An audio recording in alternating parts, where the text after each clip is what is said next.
I don't normally film in the middle of a park, but because I am traveling, and by traveling I mean at home with the parents, I don't feel the need to explain myself to anyone, so we get it in while we can.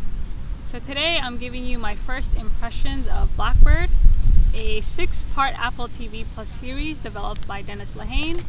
The series is based on an autobiographical novel titled In with the Devil, a fallen hero, serial killer, and a dangerous bargain for redemption by James Keene. For those of you who are unfamiliar with Dennis Lehane's work, a lot of his novels have been turned into massive Hollywood hits, and most of you would probably be more familiar with his works, as movies than with novels.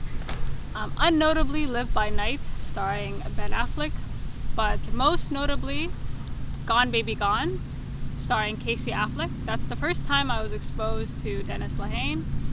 And Shutter Island, starring Leo DiCaprio, and I think his most famous work was Mystic River, starring Sean Penn. And so briefly, the story begins when James Keene is sentenced to 10 years in prison, but is given the opportunity to cut a deal with the FBI and befriend a suspected serial killer. His mission is to elicit a confession from Larry Hall, a janitor and a Civil War reenactor. This man has confessed to more crimes than the Zodiac Killer, but nonetheless, the hope is that James can somehow befriend him and potentially uncover the whereabouts of as many 18 missing women. And in this first episode, they do a great job of contrasting, this playboy, James Keene, with this kind of dopey, seemingly harmless loser that is Larry Hall. And right off the bat, this is going to be an intense character study. Like, this will be very much, focused on the two actors. And so I was here for it. I was very impressed right off the bat. And Larry, again, the first 2 episodes introduce us to James and Larry at the same time. So Larry claims to have vivid dreams of murdering women, dreams which the police believe are 1,000% real. They're like, these are not dreams. You are guilty as hell, sir. And however, due to Larry's state of mind, again, he comes off as like this dopey loser. He's able to convince the courts that he was coerced into confessing, and with that, the police kind of have this limited time window to make sure this man, never sees the light of day.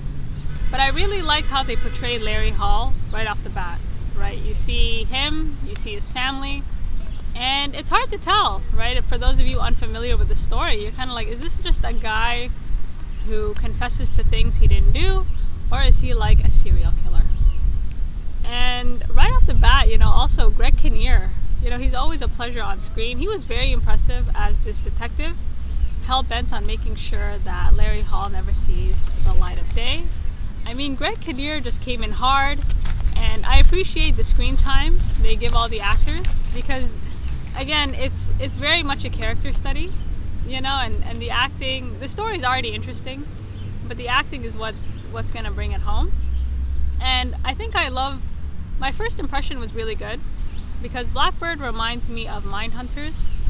I think this was unfortunately discontinued by Netflix, and Netflix is a perfect example of why it's important to know when to leave a room. They cancel all the wrong shows, they overhype they're just doing everything wrong, which explains why they're going broke. But Mindhunters comes from the mind of David Fincher, and David Fincher has to be my favorite director just because of the tone. Like, if you haven't seen a David Fincher movie, go watch it. Go watch now. From Zodiac. Actually, go watch the Zodiac if you have time. So overall, I think I will be reviewing the show week to week, and I was impressed by what's his name, Taron Egerton. Like, he is fine. I mean, there's nothing else to say. And he comes off as very, I don't know how to describe it, like authentic. It's not a caricature. And then when you're contrasting him to someone like Larry Hall, like, it's going to be interesting to see how they build this sort of big brother, little brother relationship. And again, I love the look of the show. It has this very clean, dark David Fincher. If you like stuff like Zodiac or Seven, you'll really enjoy the show. And also the pacing of the show. It's only 6 episodes, I believe, and it was just getting right to the point. I felt attached to the characters. I felt, Jimmy's sort of dread just before he was about to enter this insane asylum of a prison. So I really enjoyed myself, and I highly recommend the show. And yeah, I will be reviewing it week to week. Probably